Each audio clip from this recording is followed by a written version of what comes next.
Hi students, நாம் இந்த வீடியோல என்ன பார்க்க போறோம் அப்படின்னு பார்த்தோம்னா 2024ல ஸ்டூடெண்ட்ஸ் வந்து என்ன கட் ஆஃப்ல ஒவ்வொரு காலேஜ்லயும் சீட்ஸ் வாங்கியிருக்காங்க அப்படின்னு பத்தி தான் பார்க்க போறோம்.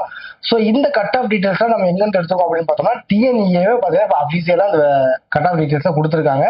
ஸோ இதை தான் நம்ம செக் பண்ணி பார்க்க போறோம். ஸோ அப்படி நம்ம லைனா செக் பண்ணி பார்த்துக்கலாம். அதாவது சென்னை ரீஜியனா சென்னையில என்னென்ன காலேஜஸ்ல என்னென்ன கட் ஆஃப்ல ஏஐடிஎஸ் கோர்ஸ்க்கு போயிருக்காங்க, இதே கோயம்புத்தூர் ரீஜியனா எந்தெந்த காலேஜஸ்ல என்ன கோர்ஸ்க்கு என்ன கட் ஆஃப் போயிருக்காங்க அப்படிங்கிறத டீட்டெயிலா பார்க்கலாம். ஸோ இதெல்லாமே பாத்தீங்கன்னா டிஎன்இஏல அபிஷியலா வந்து கட் ஆஃப் டீடைல்ஸ் தான். ஸோ இந்த கட் ஆஃப்க்கு இந்த வருஷத்துக்கு என்ன டிஃபரன்ஸ் இருக்கும் அப்படின்னு பார்த்தோம்னா மேஜரா பார்த்தீங்கன்னா ஒரு 5 கட் ஆஃப் முன்ன இருக்கலாம். ஸோ இந்த வீடியோல வர கட் ஆஃப் இருந்தது அப்படின்னா உங்களுக்கு இந்த காலேஜ் சூஸ் பண்றதுக்கான சான்சஸ் ஒரு 80% இருக்கு அப்படின்னு நம்ம வச்சுக்கலாம். ஓகேங்களா? ஸோ இந்த வீடியோவை ஃபுல்லா ஸ்கிப் பண்ணாம பாருங்க. வாங்க வீடியோக்குள்ள போகலாம். ஸோ நீங்க நாமக்கல் ரீஜன்ல ஏரோநாட்டிக்கல் இன்ஜினியரிங் கோர்ஸ் படிக்கலாம்னு இருக்கீங்க அப்படின்னா என்ன கட் ஆஃப் காலேஜ் சூஸ் பண்ண முடியும் அப்படிங்கிறத பார்க்கலாம். ஸோ ஃபர்ஸ்ட் பாத்தீங்கன்னா என்ன காலேஜ் இருக்கு அப்படின்னு பார்த்தோம்னா மகேந்திரா இன்ஜினியரிங் காலேஜ் தான். ஸோ மகேந்திரா இன்ஜினியரிங் காலேஜ்ல பாத்தீங்கன்னா ஓசிக்கு 116 கட் ஆஃப்ல, எம்பிஎஸ்சி 100 கட் ஆஃப்ல, எஸ்டிக்கு 104.5 கட் ஆஃப்ல உள்ள போயிருக்காங்க. ஸோ அடுத்து பாத்தீங்கன்னா பாவ இன்ஜினியரிங் காலேஜ் இருக்கு. இந்த காலேஜுக்கு பாத்தீங்கன்னா ஓசிக்கு 121.5 கட் ஆஃப் உள்ள போயிருக்காங்க.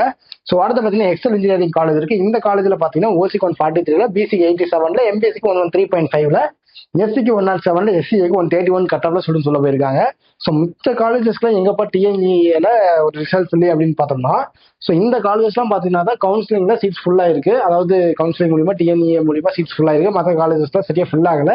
ஸோ அதனால அந்த காலேஜோட டீடைல்ஸ் உங்களுக்கு கொடுக்கல. ஓகேங்களா? ஸோ இந்த வீடியோ கண்டிப்பா ஒரு யூஸ்ஃபுல்லா இருக்கும் அப்படின்னு நான் நம்புறேன். ஸோ இந்த வீடியோ ஒரு யூஸ்ஃபுல்லா இருந்ததுன்னா உங்க ஃப்ரெண்ட்ஸ்க்கு ஷேர் பண்ணுங்க. அது மட்டும் இல்லாம நிறைய பேர் 12th முடிச்சிருப்பாங்க பாத்தீங்களா, அவங்களுக்கு இந்த வீடியோ ஷேர் பண்ணி விடுங்க. யூஸ்ஃபுல்லா இருக்கும். ஸோ ஏதாச்சும் டவுட்ஸ் இருக்கு அப்படின்னா கண்டிப்பா ஸ்கிரீன்ல நம்பரை கான்டாக்ட் பண்ணுங்க. தேங்க்யூ.